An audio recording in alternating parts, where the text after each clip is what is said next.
নববর্ষ নববর্ষের এই প্রথম দিনে প্রথম সন্ধ্যা, এই প্রথম সন্ধ্যায় আমরা সমবেত হয়েছি। অনেক দূর দূর থেকে আমরা এসেছি। কত কষ্ট করে আপনারা এসেছেন ভগবানের কথা শ্রবণ করার জন্য। তো ভগবানের কথা যে আমি বলবো সেই যোগ্যতা তো আমার নেই, কিন্তু আমি প্রভুকে ডাকতে পারি, হে প্রভু। যেমন আমাদের প্রভুপাদ আমেরিকা গিয়ে ভগবানকে ডেকেছিল, বড় কৃপা করলে কৃষ্ণ অধমের প্রতি, কি লাগি আনিলে হেতা করো এবার গতি। তুমি যদি আনছো, তুমি এবার গতি করো। তবে ইচ্ছা হয় যদি তাদের উদ্ধারে, বুঝিব এই সমস্ত কথা সে সবই তোমারে। কারণ আমাদের তো অ্যাকচুয়ালি কোনো শক্তি নাই। আছে কোনো শক্তি? আমরা ইচ্ছা করলে পায়ে হেঁটে আসতে পারি না। তো ভগবান যদি কৃপা করে তাইলে আমরা আসতে পারি, ভগবান যদি কৃপা করে তাইলে আমরা কথা বলতে পারি। তো আমরা এই যে নববর্ষে আমরা কিভাবে নববর্ষ উদযাপন করব, কালকে আপনারা দেখতে পেলেন সারা লামডিং এ কত আনন্দ হলো। কিন্তু সেই আনন্দটা কি আসলে আনন্দ না নিরানন্দ আমরা ঠিক বুঝতে পারছি না। কেন বুঝতে পারছি না? কেন কি আমাদের জ্ঞান পরিপক্ক না। আমরা অজ্ঞানকে জ্ঞান বলে মনে করছি। যেমন ধরুন, আমরা নববর্ষ উদযাপন করব বা 31 ডিসেম্বর উদযাপন করব। কেন উদযাপন করব? সুখের জন্য, মঙ্গলের জন্য, নাকি না অন্য কোনো কারণ আছে? সুখের জন্য, মঙ্গলের জন্য নববর্ষ উদযাপন করব। তো সেই সুখটা কিভাবে আসবে? আরেকজনকে সুখ দিলে তবেই সুখ আসবে না, অন্য কোনো রাস্তা আছে? আপনাকে যদি আমি ভালোবাসি, আপনি আমাকে ভালোবাসবেন। তো আমি যদি কাউকে দুঃখ দিই আর ভাবি আমি সুখে থাকবো, আমি সুখ পাবো, আনন্দ পাবো, আমার মঙ্গল হবে, তাইলে এটা ভ্রান্তিজনক, এটা ভুল। এটা ভুলকে অসত্যকে সত্য করি মানি। আচ্ছা, 12টার পরে আহার কার আহার? দেবতাদের আহার, মানুষের আহার। কার আহার? অসুর, রাক্ষসদের। আমরা কি করেছি? আচ্ছা, তারপর আমরা মদ্যপান করেছি, আমরা মাংসাহার করেছি, আরেকটা জীবকে মেরেছি। আমরা ভাবছি আমাদের মঙ্গল হবে। সম্ভব? একটা অসম্ভবকে সম্ভব করা আপ্রাণ চেষ্টা। কিন্তু পার্সেন্টেজ কার বেশি? কালকে মনে হচ্ছিল যদি সবাই না বেরিয়ে যায় ঘর থেকে, তাইলে মনে হয় ঘর থেকে ধরে ধরে বের করে আনা হবে আর কিছুদিন পর। যে হারে বাড়ছে সেটা মনে হচ্ছে কেউ যদি তাতে জয়েন না করে, যেমন এই যে আজকে এই প্রভু থাকে ব্যাঙ্গালোর, কালকে একজন মেডিকেল কলেজের একটা স্টুডেন্ট আমাকে বলল, সিকিমে মেডিকেল কলেজে যে মদ খায় না এরকম স্টুডেন্ট 2-4 হতে পারে বলে, ছেলে কি আর মেয়ে। তাইলে আমাদের সমাজ আমরা কোন পথে যাচ্ছি? যদি ওর বেঁচে থাকতে হয়, শুদ্ধভাবে সৎভাবে বেঁচে থাকতে হয়, মানুষের মতো মানুষ হতে হয়, তাইলে অনেক কষ্ট করতে হবে, অনেক কষ্ট স্বীকার করতে হবে, পরিস্থিতির সাথে, সময়ের সাথে যুদ্ধ করতে হবে। তবেই ও নিজেকে রক্ষা করতে পারবে। আর যদি ও নিজেকে রক্ষা করতে পারে, তখন ওর সংসারকে রক্ষা করতে পারবে, ওর সমাজকে রক্ষা করতে পারবে, দেশকে রক্ষা করতে পারবে। তাইলে আমরা যদি অসত্যকে সত্য মানি, তাইলে আমরা সত্য কি হয়ে যাবে? হবে না। তাহলে অসত্যের ফল কি হবে? অসত্য, অজ্ঞানতা, অন্ধকার। তো কালকে যারা আমরা 12টা 1টা পর্যন্ত 2টা পর্যন্ত জাগন ছিলাম, তারা আজকে সারাটা দিন তাদের ভালো গেছে না খারাপ গেছে? ম্যাচ করেছে, সারাদিন অশান্তি লেগেছে। কেন অশান্তি লেগেছে? বলে তুমি বেশি সুখ পাওয়ার আশা করেছো, অত্যাধিক সুখ পাওয়ার আশা করেছো, যার জন্য তোমার আজকের কর্মটা কালকের ভাগ্যরূপে প্রতিফলিত হয়। আমাদের রাম ঠাকুর বেদবাণীর পাতায় পাতায় লিখেছে, পারব্যের ফল ভুগে যেতে হবে। কিন্তু পারব্যের ফলটা কি গো মা? পারব্যের ফল হলো বর্তমানের কর্ম, পারব্য কালকে পারব্য হয়ে আসবে। তো কালকে রাত্রে জাগন ছিলাম, অত্যাধিক মদ্যপান করেছি, মাংস আহার করেছি, আজকে শরীর ভালো নেই, আজকে তাড়াতাড়ি দোকান বন্ধ করে চলে যেতে লাগছে। কেন? শরীরটা ভালো লাগছে না। তো তাহলে আমার কর্মফল কে ভোগ করছে? আমি ভোগ করছি, আমার সাথে সাথে আমার পরিবার ভোগ করছে, আমার দেশ ভোগ করবে, আমার সমাজ ভোগ করবে। তাইলে প্রথমে কি করতে হবে? আমাকে বাঁচাতে হবে। এগুলোকে আমরা ভাবি কি এগুলো ধর্ম, এগুলো করতেই হবে। হ্যাঁ, বলছে ধর্ম নামে কলিযুগে যা কিছু চলে, ভাগবত বলে তাহা পরিপূর্ণ চলে। এর থেকে রক্ষা করার জন্য উপায় কি?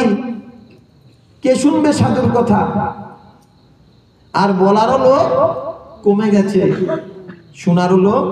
আমি কালকে রাতে একটা ভিডিও দিয়েছিলাম, কিন্তু 4 জন না 5 জন লাইক করেছে এই পর্যন্ত। শুনবে কে? সবাই তো মহা আনন্দে আছি। তো একজন আমাকে বলছিল যে আমি তো কোনো দোষ করিনি, আমরা তো করিনি। আমি যে আপনি করেননি, কিন্তু আপনার তো জবাবও দেননি। যেমন ধৃতরাষ্ট্র তো খারাপ লোক না, গান্ধারীও অধার্মিক না, ধার্মিক, ভগবত ভক্ত, কিন্তু হলেও কি তার মঙ্গল সংসার রক্ষা করতে পেরেছে? পারেনি। কেন? কামনার বশে সত্য কথাটা বলতে পারেনি, সত্যের জায়গায় দাঁড়াতে পারেনি, কম্প্রোমাইজ করেছে। মিথ্যার সাথে যদি কম্প্রোমাইজ করা হয় তাহলে সেটা মিথ্যাই হয়, নাকি না? গান্ধারী খারাপ না, সতী সাবিত্রীর মধ্যে একজন পড়ে, কিন্তু সেই গান্ধারীর এই অবস্থা কেন হলো? কেন? সত্যকে সত্য বলে বলার ক্ষমতা নেই। ক্ষমতা নেই না ইচ্ছাও নেই? ইচ্ছাও নেই।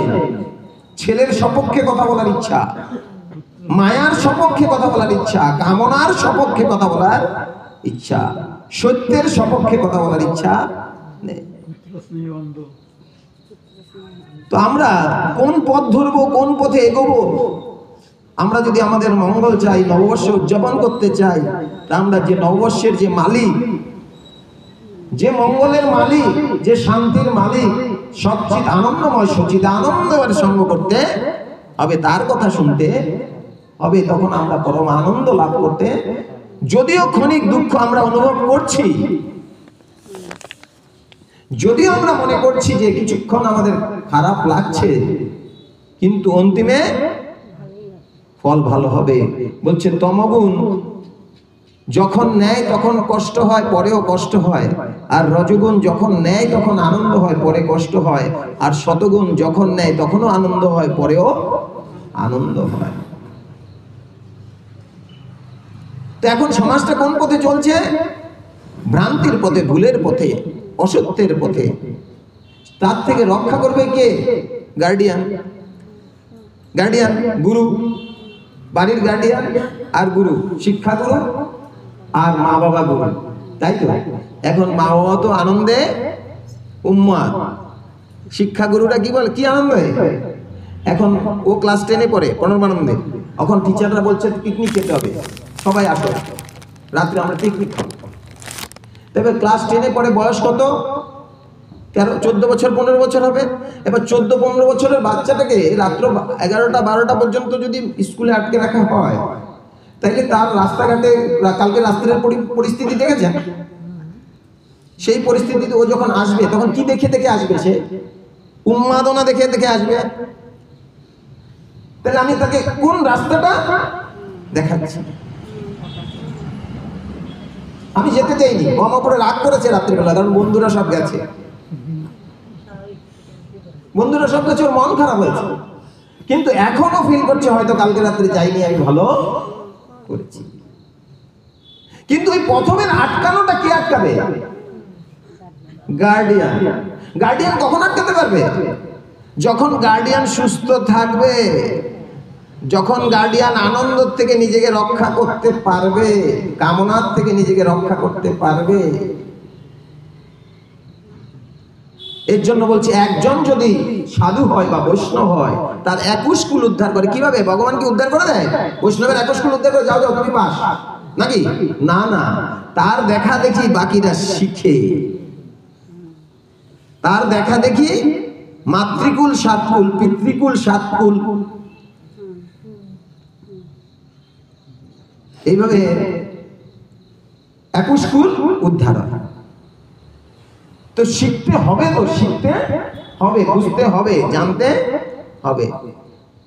এই যে পিকনিকের এখন যে হিরিক হবে, বলুন প্রত্যেক বছর পিকনিকে অনেক লোক মারা টারা যাচ্ছে, আমাদের নাম নেই আমরা দেখতে পাচ্ছি, কিন্তু তারপরেও কি আনন্দ কমছে কোথাও? আচ্ছা, ওর মধ্যে কোনো সাত্বিকতা আছে? কোনো উপলব্ধি আছে? কোনো বেনিফিট আছে? খালি একটা উন্মাদনা। আচ্ছা, একটা আপনার ঘরে একটা রান্নাঘর বানিয়েছেন, তো রান্নাঘরে কি রান্না করে খাওয়া শুরু করবেন না কি করবেন? আগে বিষ্ণু পূজা দেবেন, আগে সেখানে পূজা আচ্ছা হবে। কেন পূজা হবে গো? পূজা না হলে কি হয়? কেন কি ওই ইটাটা কোত্থেকে আসছে? অপবিত্র স্থান থেকে আসতে পারে, ওই বালুটা কোনো অপবিত্র স্থান থেকে আসতে পারে, ওখানে কোনো অপবিত্র লোক কাজ করতে পারে। সেই অপবিত্র স্থানে বসে আহার করলে আমার অমঙ্গল হবে। তাই সেখানে হরিকে ডাকে, হে হরি, যদি কোনো ভুল ত্রুটি থেকে থাকে, অসত্য থেকে থাকে, তুমি সত্য করে দাও, অশুদ্ধ থেকে থাকে তুমি শুদ্ধ করে দাও। কেন, কিভাবে? ওম অপবিত্রং পবিত্রং বং গত বিভা যৎসরতি পুণ্ডরিকাক্ষং সবাজ্য ভ্রান্তর শুচি।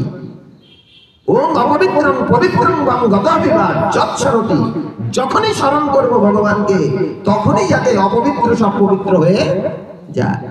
পুণ্ডরিকাক্ষকে, কৃষ্ণকে যখন স্মরণ করব, ওখানে যখন গোবিন্দকে বসাবো, ওখানে যখন গোবিন্দের নাম কীর্তন হবে, তখন ওই ঘরটা শুদ্ধ হবে। ওই ঘরে আপনারা রান্না করে সবাই সুখে আহার করবেন, গোবিন্দকে আহার করাবেন। কিন্তু একটা অপবিত্র স্থানে বসে আমরা যদি হঠাৎ করে গিয়ে বাসনপত্র দিয়ে দিয়ে বসে আমরা আহার করি, সেটা কি আহারটা আমার মঙ্গল হবে? আমরা জানি না।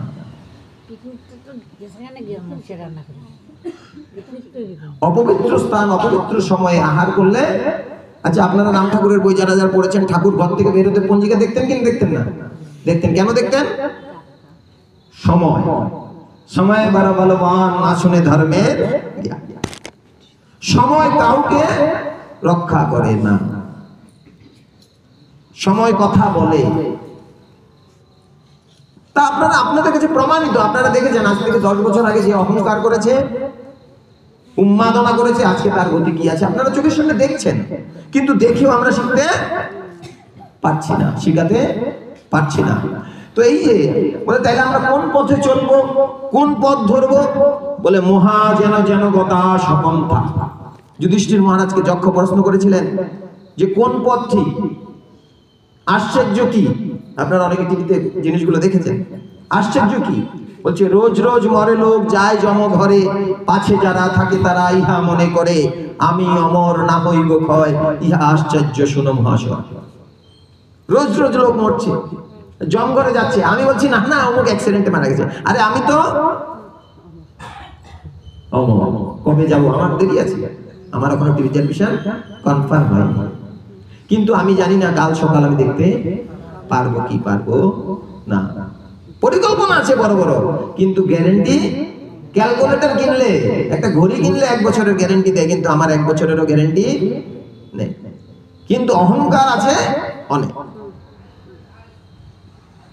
তো মহাজন জনগতা সফলতা, মহাজনরা আমাদেরকে যেই পথ দেখিয়েছেন, তো এই মহাজন বা কারা, কার কথা আমরা শুনবো?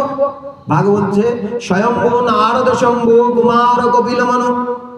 স্বয়ম্ভু ব্রহ্মা, স্বয়ম্ভু নারদ শম্ভু কুমার কপিল মনু। শম্ভু মানে শিব, কুমার কপিল মনু, প্রহ্লাদ জনক ভীষ্ম বলি বৈশ্য সকাম বয়ম। যম বলছে আমি একজন মহাজন, আমার কথাও তুমি শুনতে পারো। যম বলছে যে এই 12 জন যে মহাজন, এর মধ্যে আমি একজন। তো সনত কুমার এই মহাজনদের মধ্যে একজন। তো সনত কুমার বলছে পূর্বকৃত মন্দ কর্মফলে লোকে গৃহ সংসারী হয়। গৃহ সংসারী মানে আমরা সংসারী কেন হয়েছে, আমরা এই সংসারে কেন এসেছি? এটা হলো দুঃখালয়ম সাহসতম আপনবন্তি মহাত্মানম সংসিদ্ধম পরমগতা। গীতায় বলছে এটা দুঃখালয়, এটা দুঃখের আকর। এখানে সুখ বলে যা আছে তা ক্ষণস্থায়ী সুখ, দীর্ঘস্থায়ী সুখ এখানে নাই। তো এখানে কেন আসছে বলছে পূর্বকৃত মন্দ কর্মের ফলে। আচ্ছা, এসে এখন যদি আবার মন্দ কর্ম করি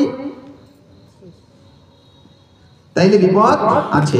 তো বলছে পূর্বকৃত মন্দ কর্মের ফলে গৃহ সংসারী হয়। আচ্ছা, এটা কি শুধু সনৎ কুমার বলছে? রাম ঠাকুর বলছে, কি বলছে? বেদবাণীর প্রথম খণ্ডের 211 নম্বর চিঠিতে গোবিন্দ বলছেন, সংসার মায়াময় ভ্রান্তিজনক প্রারব্ধ দ্বারা পরিচালিত হইয়া থাকে। একই কথা, বেশ কম আছে সনৎ কুমারের কথা আর রাম ঠাকুরের কথার মধ্যে শাস্ত্রের নিগুড় তত্ত্ব উনি স্বল্প কথায় বোঝানোর চেষ্টা করেছেন। বলছে পূর্বকৃত মন্দ কর্মের ফলে লোক সকল গৃহ সংসারী হয়, তাদের কি মঙ্গলময় পরমার্থিক জীবন লাভের কোনো সৌভাগ্য সম্ভাবনা আছে? সর্বদা চিন্ময় আনন্দে মগ্ন আপনাদের মতো মহর্ষিরা সংসার দাবানলে সন্তপ্ত ব্যক্তিদের একমাত্র সুরিত। কে সুরিত?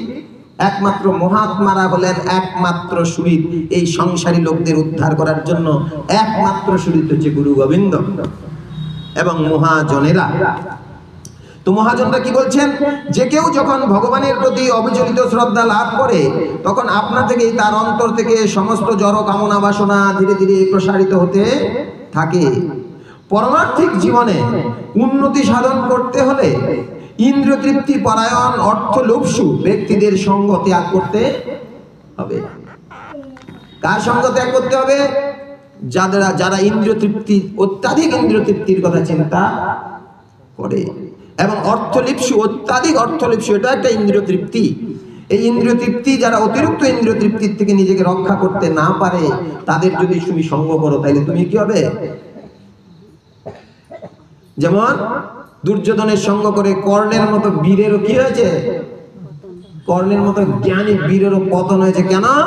দুর্যোধনের সঙ্গ করেছিল। কর্ণ, কৃষ্ণ কর্ণ সংবাদে কর্ণ গোবিন্দকে বলছে, হে গোবিন্দ, আমি এত অবজ্ঞা কেন?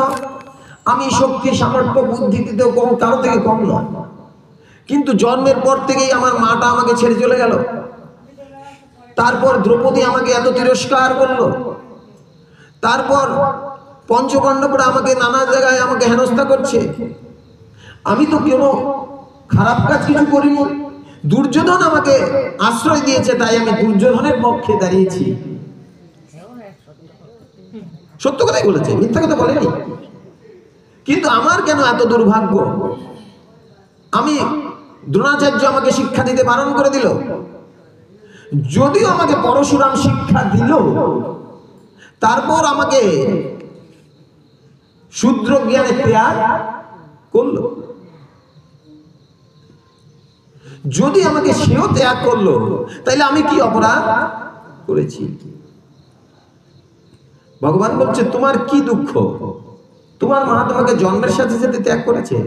ও আচ্ছা, তাহলে আমার কি হলো দেখো তো তুমি একটু আমার দিকে তাকিয়ে। আমার জন্ম হলো জেলে। জন্মের পরের দিন থেকে মৃত্যু আমার পিছে পিছে ধাবিত। 6 দিন বয়স পতনা আমাকে মারতে এসছে। তোমরা খালি সুখের চিন্তা করছো, তোমরা আমার কথা চিন্তা করো যে যখনই আমি মনুষ্য দেহ ধারণ করি তখনই আমাদের এই আমরা দুঃখালয়মে আসি, আর দুঃখালয়ে দুঃখ পিছে পিছে তারা করে। তারপর তোমার তো নিজের মামা তোমাকে মারতে আসে না, মারার জন্য সংকল্প করে না। আমার নিজের মামা আমাকে মারার জন্য সংকল্প করে, আমাকে মারতে আমার জন্য সুপারি পাঠাচ্ছে, লোক পাঠাচ্ছে। তো এত কষ্টের মধ্যেও তুমি কোনোদিন আমার মুখে ক্লান্তি দেখেছো? আমার মধ্যে, আমার চেহারার মধ্যে তুমি কোনো বিষাদ দেখেছো? তাইলে তুমি কেন দুঃখ পাচ্ছ?